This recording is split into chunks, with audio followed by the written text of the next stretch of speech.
जय गुरु जी। संगत जी शिव महापुराण का विद्येश्वर संहिता का 14वां अध्याय। देश काल पात्र और दान आदि का विचार।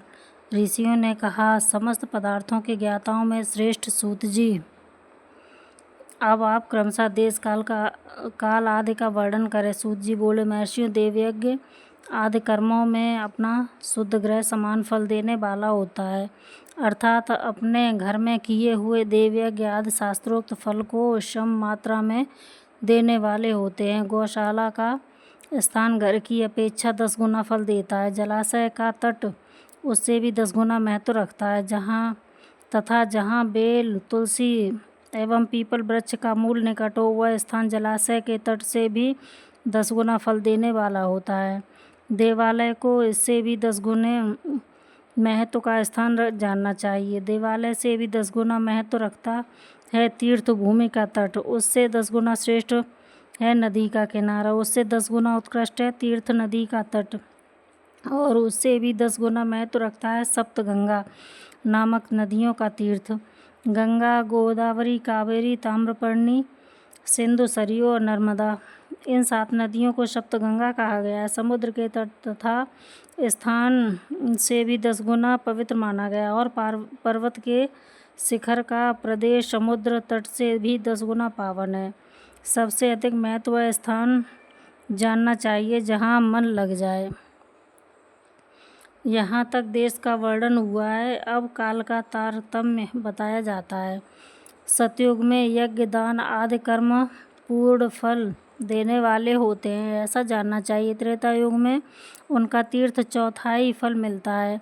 द्वापर में सदा आधे फल की प्राप्ति कही गई है। कलयुग में 1/4 फल की प्राप्ति समझनी चाहिए और आधा कलयुग बीत जाने पर 1/4 फल में भी 1/4 कम हो जाता है। शुद्ध अंतःकरण वाले पुरुष को शुद्ध एवं पवित्र दिन सम फल देने वाला होता है। विद्वान ब्राह्मण सूर्य संक्रांति के दिन किया हुआ सत्कर्म पूर्वोक्त शुद्ध दिन की अपेक्षा 10 गुना फल देने वाला होता है, यह जानना चाहिए। उससे भी 10 गुना महत्व उस कर्म का है जो विषुव नामक योग में किया जाता है। दक्षिणायन आरंभ होने के दिन अर्थात कर्क की संक्रांति में किए हुए पुण्य कर्म का महत्व विषुव से भी 10 गुना माना गया है। उससे भी 10 गुना मकर संक्रांति में है और उससे भी 10 गुना चंद्रग्रहण में किए हुए पुण्य का महत्व है। सूर्य ग्रहण का समय सबसे उत्तम है। इसमें किए हुए पुण्य कर्म का फल चंद्रग्रहण से भी अधिक एवं पूर्व मात्रा में होता है। इस बात को विज्ञ पुरुष जानते हैं। जगत रूपी सूर्य का राहु रूपी विष से संयोग होता है, इसलिए सूर्य ग्रहण का समय रोग प्रदान करने वाला था। उस विष की शांति के लिए उस समय स्नान, दान और जप करें। यह काल विष की शांति के लिए उपयोगी होने के कारण पुण्यप्रद माना गया है। जन्म नक्षत्र के दिन तथा व्रत की पूर्ति के दिन का समय सूर्य ग्रहण के समान ही समझा जाता है, परंतु महापुरुषों के संग का काल करोड़ों सूर्य ग्रहण के समान पावन है, ऐसा ज्ञानी पुरुष जानते और मानते हैं। तपोनिष्ठ और ज्ञाननिष्ठ यति के पूजा के पात्र, क्योंकि ये पापों के नाश में कारण होते हैं। जिससे 24 लाख गायत्री जब कर लिया हो, वह ब्राह्मण भी पूजा का उत्तम पात्र होता है। वह संपूर्ण फलों और भोगों को देने में समर्थ, जो पतन से त्राण करता अर्थात नरक में गिरने से बचाता है, उसके लिए उसी गुण के कारण शास्त्र में पात्र शब्द का प्रयोग होता है। वह दाता का पात्र से त्राण करने के कारण पात्र कहलाता है। गायत्री अपने गायक का पतन से त्राण करती है, इसीलिए वह गायत्री कहलाती है। जैसे इस लोक में जो धनहीन वह दूसरे को धन नहीं देता है, जो यहाँ धनवान है वह दूसरे को धन दे सकता है, उसी तरह जो स्वयं शुद्ध और पवित्र आत्मा है वही दूसरे मनुष्यों का त्राण या उद्धार कर सकता है। जो गायत्री का जप करके शुद्ध हो गया है वही शुद्ध ब्राह्मण कहलाता है। इसलिए दान, जप, होम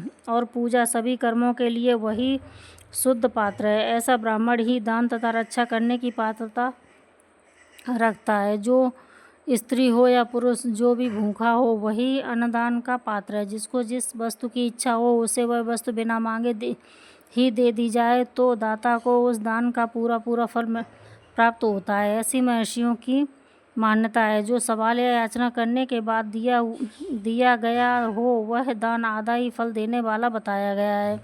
अपने सेवक को दिया हुआ दान 1/4 फल देने वाला होता है। विप्रवरों को जाति मात्र से ब्राह्मण हैं और दीनता पूर्वक वृत्ति से जीवन बिताता है, उसे दिया हुआ धन का दान दाता को इस भूतल पर 10 वर्षों तक भोग प्रदान करने वाला होता है। वही दान यदि वेद वेत्ता ब्राह्मण को दिया जाए तो वह स्वर्ग लोक में देवताओं के वर्ष से 10 वर्षों तक दिव्य भोग देने वाला होता है। शील और उच्च वृत्ति से लाया हुआ और गुरु दक्षिणा में प्राप्त हुआ अन्न धन शुद्ध द्रव्य कहलाता है। उसका दान दाता को पूर्ण फल देने वाला बताया गया है। क्षत्रियों का शौर्य से कमाया हुआ, वैश्यों का व्यापार से आया हुआ और शूद्रों का सेवानिवृत्ति से प्राप्त किया हुआ धन भी उत्तम द्रव्य कहलाता है। धर्म की इच्छा रखने वाली स्त्रियों को जो धन पिता एवं पति से मिला हुआ हो उसके लिए वह उत्तम द्रव्य है। और गौ आदि 12 वस्तुओं का चैत्र आदि 12 महीनों में क्रमशः दान करना चाहिए। गौ, भूमि, तिल, सुवर्ण, घी, वस्त्र, धान्य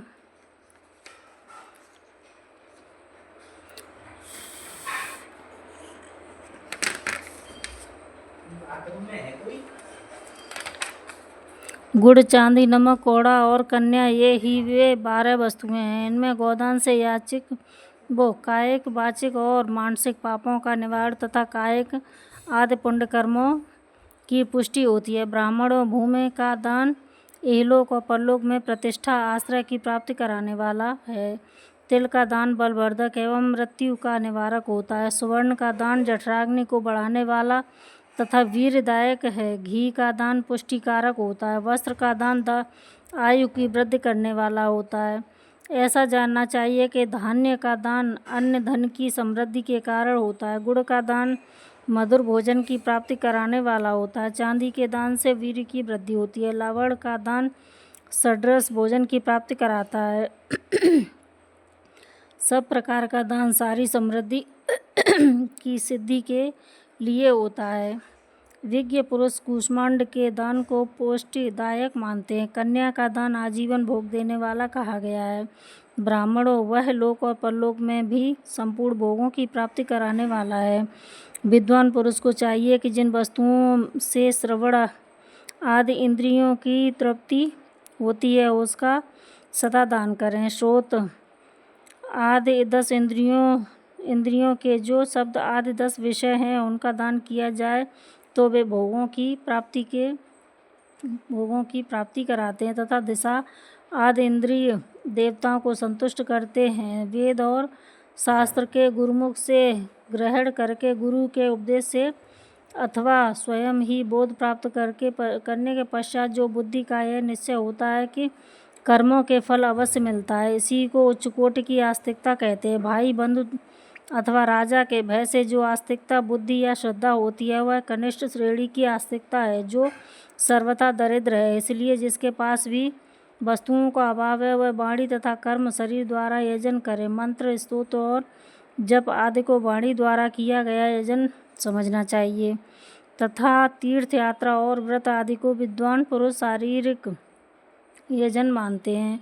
जिस किसी भी उपाय से थोड़ा हो या बहुत देवता अर्पण बुद्धि से जो कुछ भी दिया अथवा किया जाए वह दान या सत्कर्म भोगों की प्राप्ति कराने में समर्थ होता है। तपस्या और दान ये 2 कर्म मनुष्य को सदा करने चाहिए तथा ऐसे ग्रह का दान करना चाहिए जो अपने वर्ण, चमक दमक या सफाई और गुण शुद्धि बुद्धि सुविधा के सुशोभित हों। बुद्धिमान पुरुष देवताओं की तृप्ति के लिए जो कुछ भी देते हो वह अतिशय मात्रा में और सब प्रकार के भोग प्रदान करने वाला होता है। उस दान से विद्वान पुरुष इहलोक और परलोक में उत्तम जन्म और सदा सुलभ होने वाला भोग पाता है। ईश्वरार्पण बुद्धि से यज्ञ, दान आदि कर्म करके मनुष्य मोक्ष फल का भागी होता है। राधे राधे।